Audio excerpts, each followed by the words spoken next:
Hello दोस्तों, नमस्कार। Welcome to this video. उम्मीद करता हूं आप सब बहुत अच्छे होंगे और आपके जीआईसी एलटी ग्रेड लेक्चरर की तैयारी भी बहुत बढ़िया चल रही होगी। तो साथियों, आज के इस वीडियो में आपके कुछ सवालों को हम कवर करने का प्रयास करेंगे, क्योंकि आपके बहुत इस बात को लेकर सवाल आते हैं कि सर, जो आपका जीएस का पोर्शन है उसको कैसे तैयार किया जाए, और साथ ही साथ जीएस के सिलेबस का एनालिसिस करने के लिए आप लोगों ने कहा था कि कौन कौन सा टॉपिक है। क्योंकि कई लोगों ने मैसेज किया कि सर, मैं क्विज दे रहा हूं कहीं पर, वहां पर आपको इंग्लिश के क्वेश्चंस देखने को मिल रहे हैं, रीजनिंग को देखने को मिल रहे हैं, तो क्या ये सब हमारे जो है जीएस का पार्ट है कि ऐसे ही वहां पर देने को मिल रहा है। तो मैं आज के इस वीडियो में आपको एनालिसिस करके ये बताऊंगा कि आपको जीएस में क्या क्या पढ़ना है, क्या नहीं पढ़ना है। उसके साथ साथ अगर नहीं पढ़ रहे हैं तो आप कितनी बड़ी गलती कर रहे हैं, या जीएस का कितना बड़ा इंपॉर्टेंट रोल होने वाला है, इन सारी चीजों को इस वीडियो में हम कवर करने का प्रयास करेंगे। साथियों, सबसे पहली चीज मैं आपको यहां पर अगर बात करें इंपॉर्टेंस की, तो देखो, जीएस बहुत बड़ा पोर्शन है, ठीक है, और इसको हम इग्नोर अगर कर रहे हैं तो हमें लगता है कि सबसे बड़ी गलती कर रहे हैं। क्योंकि आने वाले समय में, अभी तो चलो ठीक है, जीआईसी एलटी ग्रेड है, लेक्चरर है, या कोई भी वैकेंसी आप वर्तमान समय में जितनी भी वैकेंसीज आ रही हैं, चाहे एमआरएस को आप देख लीजिए, केबीएस और तमाम जो भी वैकेंसीज आ रही हैं, उसमें पूरे उम्मीद है, और जो आई हैं उसमें भी आप देख रहे हैं कि जीएस इंपॉर्टेंट है, ठीक है। और अब जो वैकेंसी आएगी, मैं पहले भी कह रहा था, चूंकि टोटल जो है आपके जीआईसी के पैटर्न पर उसको रखने का प्रयास किया गया है, तो वह उसमें भी जीएस का बहुत बड़ा रोल होने वाला है। यानी सेम टू सेम आपके जीआईसी एलटी ग्रेड और लेक्चरर के पैटर्न पर वहां पर भी होने के चांसेस है। इसलिए जीएस को हम इग्नोर तो कर ही नहीं सकते, ठीक है। और एक चीज मैं आप लोगों को और बताना चाहूंगा कि अगर एग्जाम जो अभी हो रहे हैं, ठीक है, जो दिसंबर में हो जाएंगे वहां तक तो ठीक है, लेकिन जितना भी, जैसे मान लीजिए जनवरी, फरवरी, मार्च, अगर एग्जाम जितना भी लेट हुआ, आप समझ लीजिए मेरी बात को कि आपके जीएस का रोल उतना ही बढ़ता चला जाएगा, ठीक है। तो अब पहले हम एनालिसिस करते हैं आपके जो है जीएस वाले सिलेबस का। देखिए, तो यहां पर मैं स्क्रीन पर लगा दे रहा हूं, लगा दूंगा पूरा सिलेबस कंप्लीट, और उसके बाद मैं ग्रुप में भी भेज दूंगा। अगर आप टेलीग्राम ग्रुप से ना जुड़े हो तो आप जुड़ जाइए, उसमें सारी इन्फॉर्मेशन, डेली के जो भी इंपॉर्टेंट सूचनाएं होती हैं, मैं वो सब कुछ उसमें भेज देता हूं। तो इसलिए आप उसको बिल्कुल इग्नोर ना करें, या फिर यूट्यूब पर आप सर्च कर सकते हैं प्रमोद पाल जीआईसी टीचर के मतलब टेलीग्राम पे, तो वहां पर भी आ जाएगा, आप उससे भी जो है कर सकते हैं। तो ये देखिए भैया, अगर हम बात करें आपके जो है जीआईसी एलटी ग्रेड के सामान्य अध्ययन के सिलेबस से, तो इसमें है भारत का इतिहास एवं भारतीय राष्ट्रीय आंदोलन, ठीक है। अब इस पोर्शन के अंतर्गत लिखा है इन्होंने, भारतीय इतिहास के अंतर्गत सामाजिक, आर्थिक एवं राजनीतिक पक्षों की सामान्य जानकारी पर महत्व होगा, और भारतीय राष्ट्रीय आंदोलन पर अभ्यर्थियों से स्वतंत्रता आंदोलन, राष्ट्रीयता का अभ्युदय एवं मतलब तथा स्वतंत्रता प्राप्ति के संबंध में सारप्रक जानकारी। यानी कहने का मतलब यह है कि स्वतंत्रता को ज्यादा घसीटे हैं। बट क्वेश्चन आप देखो 2018 वाले में, आप एंशिएंट हिस्ट्री से पूछ लिया गया था, तो आप वहां तक नहीं सीमित रह सकते हैं। आप एंशिएंट हिस्ट्री को भी नहीं इग्नोर कर सकते, मेडुअल को भी नहीं कर सकते। तो यहाँ पर एक शब्द समझ लीजिए कि आपको पूरा कवर करना पड़ेगा, और स्मार्टली कैसे कवर करना मैं बताऊंगा। अगर हम बात करें तो इतिहास से पिछली बार जो है 5 क्वेश्चन आया हुआ था। कितना? 5 क्वेश्चन आया था, ठीक है। और अब बात करें भारत का एवं विश्व का भूगोल, भारत तथा विश्व का भौतिक, सामाजिक एवं आर्थिक भूगोल के अंतर्गत यही चीजें इसमें भी दिया गया है, ठीक है। भारत के भूगोल के अंतर्गत देश के भौतिक, सामाजिक एवं आर्थिक भूगोल से संबंधित प्रश्न होंगे। विश्व भूगोल के विषय में केवल सामान्य जानकारी अपेक्षित होगी, तो इससे रहेगा। लेकिन 8 क्वेश्चन पिछली बार आया था भैया भूगोल से, तो बहुत इंपॉर्टेंट रोल हो गया था भूगोल का, ठीक है।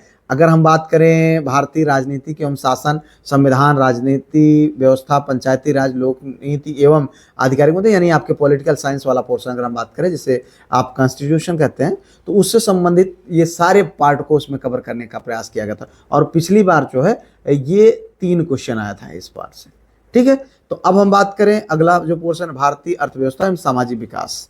तो भारतीय अर्थव्यवस्था तो एक को क्वेश्चन नहीं आता, लेकिन इतना बड़ा सिलेबस दे दिया गया इसमें।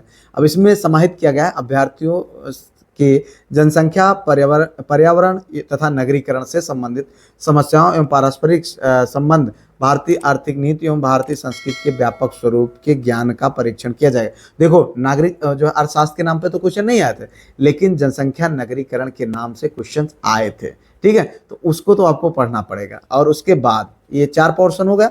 5वां हम बात करें राष्ट्रीय एवं अंतर्राष्ट्रीय महत्व एवं यानी करंट अफेयर्स, इससे भी क्वेश्चन आए थे। करंट से 3 क्वेश्चन आए थे। आप लोग बहुत परेशान हैं करंट को लेकर, घबराइए नहीं। करंट के जितने भी इंपॉर्टेंट क्वेश्चन होंगे आपके एग्जाम से पहले मैं उसको करा दूंगा, घबराइए नहीं, भरोसा रखिए, ठीक है। अब अगर हम बात करें जो है आपका अगला पोर्शन, तो भारतीय कृषि, कृषि से संबंधित आपके क्वेश्चन आए हुए थे। कुछ 4 क्वेश्चन आए थे। कितने? 4 क्वेश्चन आए थे आपके कृषि से संबंधित, ठीक है। तो अब इसमें कृषि में, भारत में कृषि, कृषि उत्पाद एवं उनके विपणन के संबंध में सामान्य जानकारी की अपेक्षा कर, बात सामान्य जानकारी, अब आ गया सब कुछ उसमें, कितना पढ़ोगे। अब अगला पोर्शन था सामान्य विज्ञान। सामान्य विज्ञान में सब कुछ दिया है, ठीक है, तीनों पोर्शन, बायोलॉजी जो है, फिजिक्स, केमिस्ट्री, अब इतना बड़ा सा उसमें पूरा डिटेल में लिखा गया है। 3 क्वेश्चन पूछे थे, पढ़ो कितना, 3 क्वेश्चन के लिए, ठीक है। अब अगर बात करें तो अगला यानी 8वां क्वेश्चन था, 8वां पार्ट था, वो था गणित का। गणित में जो है अंक गणित, बीज गणित एवं रेखा गणित, 3 क्वेश्चन पिछली बार आया हुआ था। तो इस तरीके से था। कंप्यूटर, चूंकि अब देखो यहाँ अभ्यर्थियों से अपेक्षा होगा कि उत्तर प्रदेश के विशेष परिप्रेक्ष्य में उपयुक्त विषयों का उन्हें सामान्य परिचय हो। तो ये बात समझ लीजिए कि ये यूपी स्पेशल की भी बात कर रहे हैं, लेकिन इन्होंने उसको स्पेशल तरीके से मेंशन नहीं किया।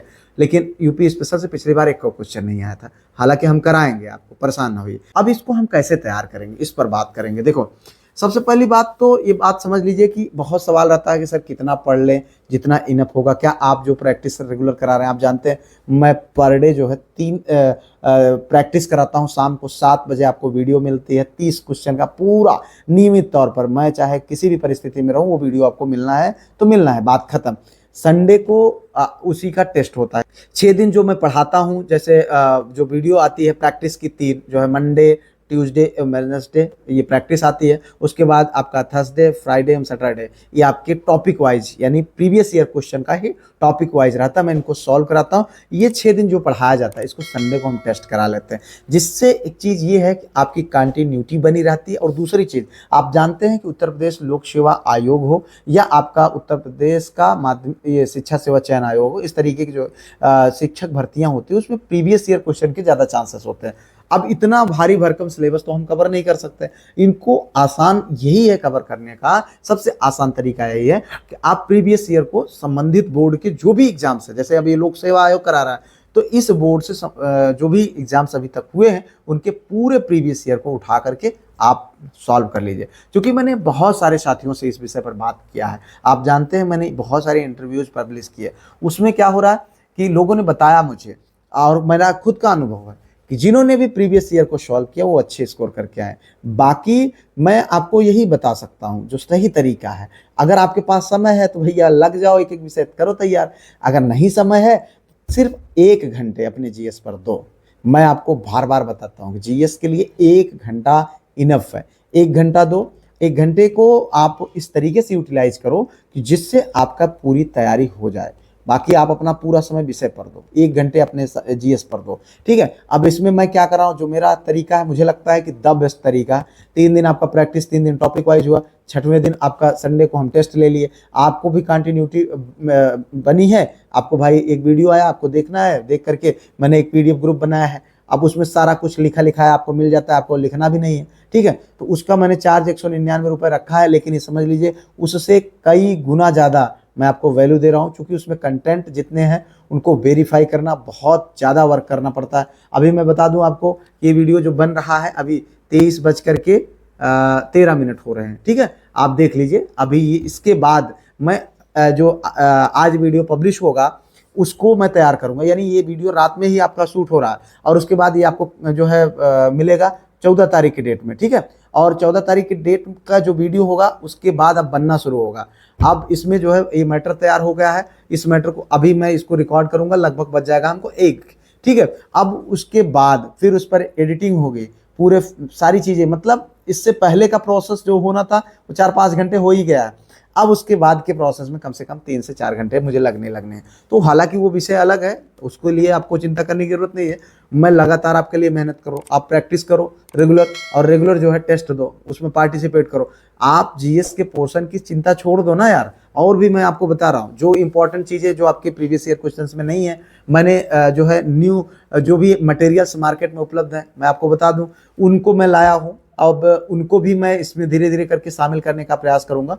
तो इसलिए इतना मैं कहूँगा कि घबराइए नहीं, करते रहिए, रेगुलर तौर पर करते रहिए, वो सब आपका होता चला जाएगा। ठीक है, बाकी आप चाहे जितना सोच लीजिए कि कितना इनफ होगा, तो कोई नहीं बता सकता। मैं आपको बता दूं कि आप चाहे IAS PCS की तैयारी कर रहे हो, 30 में 30 अगर करके चले आइएगा भैया, तो मेरा प्रणाम आपको। ठीक है, 30 में 30 आप नहीं कर पाएंगे, क्योंकि कुछ क्वेश्चंस तो रहेंगे ऐसे। आपका टारगेट ही 30 में 30 नहीं होना चाहिए, आपका टारगेट होना चाहिए 15 से 20 के बीच में। ठीक है, और यही हमें लगता है सही है। अगर आप टारगेट 30 में 30 बना लेंगे, आपका सब्जेक्ट प्रभावित होगा और फिर आप जो है कहीं ना कहीं सिलेक्शन से चूक जाएंगे। और ये चूंकि GS इंपॉर्टेंट है, लेकिन ये आपके प्रीलिम्स में ही है, मेंस में नहीं है, तो इसलिए इसको भी बात को ध्यान में रखते हुए अपनी तैयारी को करें। हमारी शुभकामनाएं आप सबके साथ हैं। मिलते हैं किसी और वीडियो में किसी और टॉपिक पर, तब तक के लिए जय Hind, Vande Mataram, best of luck.